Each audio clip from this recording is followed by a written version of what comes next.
What is going on, TubeU? Welcome back to the channel, ladies and gents. Today's little video, man. SRT is back. It's back. So, what does that mean for us? What does that mean for you guys out there? Because me, honestly, yeah, I mean, it's cool and all, but with the way that the market is going, the way these new cars and all this jazz, and just the car trends and the car culture today, I don't really care. I don't really care. SRT was cool back before I had an SRT. When I was in my little 5.7, all I wanted was an SRT. I just wanted my car to say SRT8 on the back, man. And I was gonna stop until I finally got there. And then I experienced Boost, not a Hellcat. I just experienced Boost for the first time. And I was like, damn, that's fast as hell. Pro Charger, you say? SRT8s, you say? Say less. I need that in my life. I will not stop until I have a Pro Charge SRT8. And then the Scat Packs came out, and the Hellcats. And I was like, man. Well, the SRT8s technically don't exist anymore. And the Scat Packs have the same motor as the old SRT8s. Maybe I could try one of these out. Maybe I'll do that then. It's still a 6.4, you know what I'm saying? And then maybe down the road, I'll Pro Charge that, right? That's what I'll do. That's what I'll do. Yeah, that's the plan. That's the plan. And then Hellcats and Scat Packs started getting cheaper and cheaper. Started getting more attainable. More people started getting into them. Rappers started popularizing them. Social media started taking off with it. And they became a hit. Scat Packs, Hellcats became a hit. Everyone was in love with the new offerings from Dodge and Stellantis. Now fast forward to today, everyone, starts buying these things. I bought, the Scat Pack, and then I moved up to my first Hellcat, then I moved up to my second Hellcat, and then I finally have my Red Eye. And the Red Eye I ended up getting because I didn't want to wait until 2023. 2023, we saw all the crazy markups. We saw, the last call, all the last calls that kept going on. We saw a lot of nonsense. Dealers were going crazy with the markups, and even Dodge themselves, or FCA, or Stellantis, whoever you want to blame, themselves started hiking the prices up. When I placed my order in 2022 for my Red Eye, the price was 82. It was 82. I have a whole video on it, and I have a whole video on what I paid, and all that jazz. Go check it out if you want. So 82 is what I was locked in with. My sticker price, my sticker finally gets uploaded, and it says 90. On top of, Dodge also announcing that for 23 model years, the offerings of all vehicles, all trim levels are going up, a little bit. So I think Red Eyes and Hellcats, they went up like $2,000. So extra $2,000 on top of what I already paid. Plus, all these other the bells and whistles, whatever you want to add to it. My sticker price ended up, or the sticker, my window sticker itself ended up saying 90. I was already locked in, so I was still getting it for 82. And by the time I got the car and all the new pricing and stuff that went into it, it was already at 90. That was in a span of 6 months. Went from 82 to 90. From the sticker price, and obviously what I paid and all that jazz. So that right there told me that shit's getting expensive. Shit's getting very expensive. My first Hellcat, not the second one. My first Hellcat was 45 used. Had about a little under 5,000 miles on it. I think right at 5,000. Yeah, a little under 5,000 miles. Damn near brand new cars are 2015. So used, under 5,000 miles, or right at 5,000 miles. 2015, $45,000. Hellcat, 707. My second one, brand new, me the only driver, 3 miles on the dash, $55,000. Fast forward, and I bought that in 2019, so brand new 2019. Fast forward 3 years, 20, 21, 22, and now we have the Red Eyes and stuff, and no more power dollars. So I didn't have the power dollars. I missed out on that one. Unfortunate. So I missed out on the power dollars. But everyone, when those power dollars were going on, that's when a lot of people started snatching these things up. That's when you started seeing more and more people in them. They started getting super popular then because, they were flying off the shelves. I got my second Hellcat. I got that one under the power dollars. That's why it was so cheap. Like sticker price is in there somewhere. I believe sticker price was 67. I got it for 55. Sticker price on this was 90. Only got it for 82. Not still a pretty big jump from 55 to 82.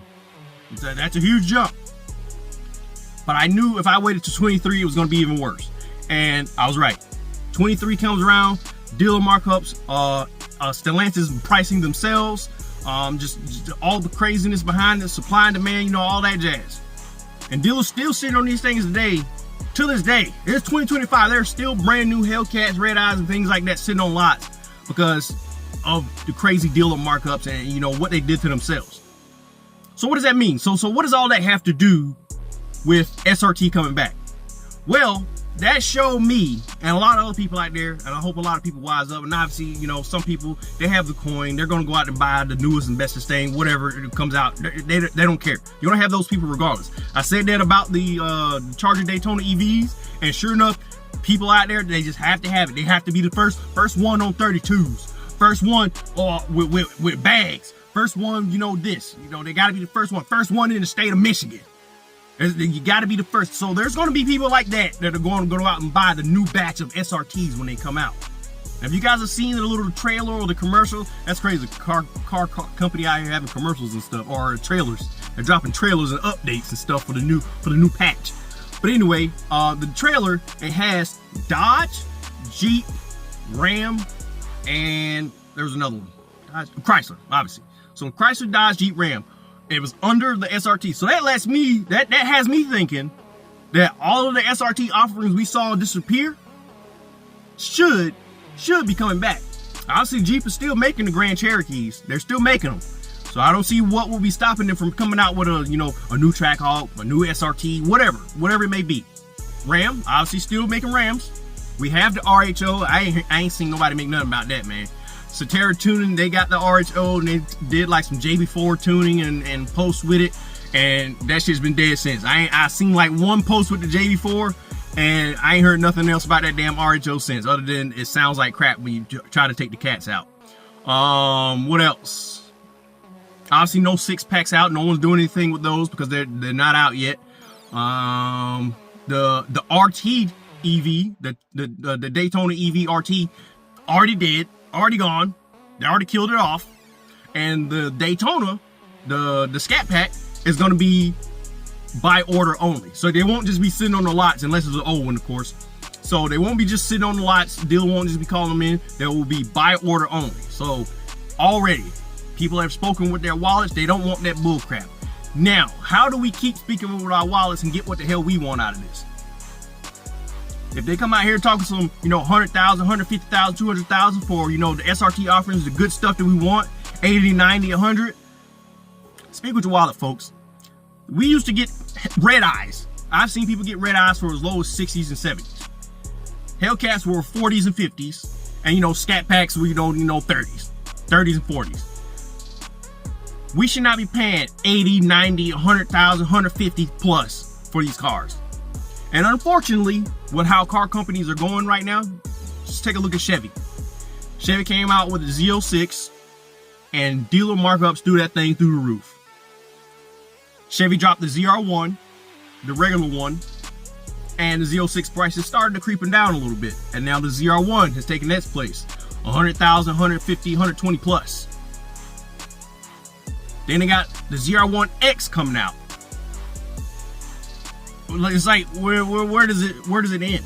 Where does it end? And the pricing on that hasn't been announced, but we can go ahead and assume that it's going to be at least 200 starting. 200 MSRP is going to be my guess. And then throw on dealer markups. I saw one picture. Someone already had one showing a regular ZR1. Someone already had a regular ZR1 up there with dealer markups. That thing was sitting at 500.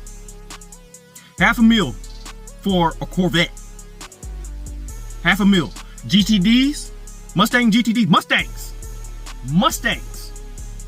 Oh, but it's not just a Mustang. It's a Mustang. It's a Mustang. It's a Mustang, guys. 300,000 starting MSRP. With options, I've seen them creep up to the, you know, the fours, and obviously with dealer MSRP, dealer markup, you know, a market adjustment and all that jazz, they're seeing 4 and 5 as well. That is crazy to me. Once again, you're gonna have your people out there who have the coin. They're gonna get it anyway, just to say, yeah, I can buy it because I got it. Cool, you do you. But we've seen what the prices can do with these other brands, man. We've seen what happens. These new offerings come out, they're, 2, 3 crazy prices. Prices I would have never imagined a Corvette. Prices I would have never imagined a Mustang. So what do you think FCA is gonna do? If I'm a guessing man, I've guessed a few that have been right already. I'm just gonna go out and say it. You can't come out swinging and then have, $150,000, $200,000 cars. You can't do that. You're gonna be right back in the situation you are right now, where no one's gonna buy anything. You will need to rebuild, definitely. Don't just freaking give us what we already have and then try to just shoehorn, the old engines to it. That's what they did with the Ram. The Ram, it wasn't hard to do. They're still making the body styles. It's easy to just put the 5.7 back in there. That makes sense. I don't quite understand it, because to me, I think I think the inline 6 and the diesel offerings were a great fit for the Rams. No one's out there racing, just regular Ram pickups. You just need it, to haul a little bit, maybe carry the family around a little, some of the times. It's a truck. It's a truck doing truck things. I don't think you need the biggest, beefiest, fastest motor you could throw in there, unless it is the TRX or some other sport offering.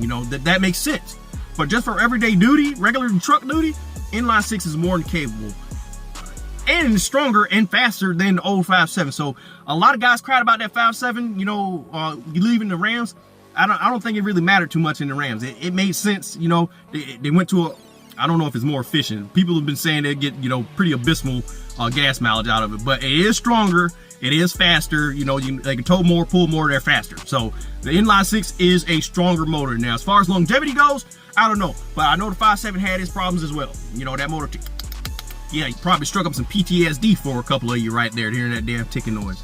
But anyway, so the 5.7 did have its problems, and going to this inline 6 in the Rams, I don't think it was a bad move for those. However, trying to shoehorn them into your muscle cars, your Chargers, your 6-pack and stuff like that, it probably is a good idea that you come out swinging, like I said, and you bring us the motors and the stuff that we want. And don't just bring back the old stuff and don't make updates. The competition has moved on. The new standard, you got M5s out here, hybrid M5s. You got hybrid freaking AMGs. They're all making 600, 700, 800 plus. The baby C63 is making 600 horsepower. The M5 is up there, 700. You got the AMG E63, not the E63, I don't believe that one's come out yet, but the GT63 SE hybrid performance, that thing's making 818 or something crazy horsepower. So they're coming standard with 800 horsepower. And I don't want to toot, Dodge's horn, but I would like to, give them credit for that. They started the horsepower wars, and these guys have carried it on. Everything's freaking, it's now not, uncommon to see 800 horsepower cars flying off the freaking shelf now. They're just rolling off the line like, oh, that's, yeah, okay, that's normal. 800 horsepower, that's reasonable. Unfortunately, in the M5 and the GT63's case, those things weigh a ton. So if Dodge can bring us something and somehow keep the weight down, cool. But if you can't bring us a hybrid offering and keep the weight down, then you better figure out how to give us way more power in what we already have. Chevy came out and they're making 1,000 horsepower, 1,000 wheel, because they threw that thing on a dyno already. There's been people that threw a 01 on the dyno, and that thing cracked 1,000 wheel stock on 93. So Dodge needs to come out, and they better find a way to optimize what we have and make a shit ton more power. If you're not going to redesign something, because that would cost a shit ton of money, if you're not going to redesign what you have, you better find a way to optimize the hell out of it to make some big steam. Because Chevy's out here making 1,000 wheel on pump 93. That is insane. And if you can't, and with the hybrid, we don't know how much the hybrid, the 01X or whatever, we don't know how much that is. We don't know how much it weighs. We don't know all the details on it. We do know it makes, 1,250 horsepower. I'm not saying that everything Dodge comes out with needs to make 1,000 horsepower, but I am saying you will need to progress to keep up, because like I said, you got the baby C63 out here with 600 horsepower. That's going to be your Scat Pack. So I wouldn't even say your Scat Pack competitor anymore. That thing's competing with Hellcats now. Like, the competition has moved on, Dodge. Like, you better come out swinging, and you better be aggressively priced, or you're going to be back in the same situation that you are in. That's all I'm saying, man. If you do decide to hybridize your offerings, you better keep the weight way down. because if you weigh just as much as them, you don't make as much as them, that kind of tells you what kind of boat you're going to be in. You're going to be in the losing bracket every time. If you don't make as much and you weigh more, come on. Right now, we kind of get away with it, and we can kind of compete with the M5 and, you know, the GT63. Not from a dig. They'll torture from a dig, guys. I'm sorry. We don't have any cool all-wheel drive offers to compete with that just yet. But it would be nice to see the Charger, you know, get some type of all-wheel drive system so we can compete with the M5 and the E63s and the GT63s and stuff like that. It would be nice to see that. The Challenger, it is supposed to be your muscle car, so I guess, I mean, maybe give it the all-wheel drive option. That would be cool. Something like that. It obviously throw a metric ton of power at it. The Jeeps, I do like the way the new Jeeps look. It would be nice to see another Trackhawk variant or something of that sort come back and make a statement. TRX trucks and things like that, the Raptor R is still running around. You guys might want to figure out a way to deal with that. From all the videos I see, I do prefer the way that the Raptor R looks and sounds. That's just me. I do think it is a slightly better truck. Unfortunately, the pricing on the Raptor R priced a lot of people out of it, so I guess I won't be having one of those, you know what I'm saying? Whatever. But the Raptor R is pretty nice, and, you know, Dodge, I feel like that should be an easy kill. Just throw, you know, an old red eye motor in the TRX. I'm just saying, that should be an easy fix. Well, whatever. Y'all do y'all. But that's just my 2 cents, man. I'm just a guy in the garage in the old ass red eye now. So whatever you do, it needs to be aggressively priced. It needs to be what the people want. It's just that simple. Give the people what they want and make sure it's aggressively priced, man.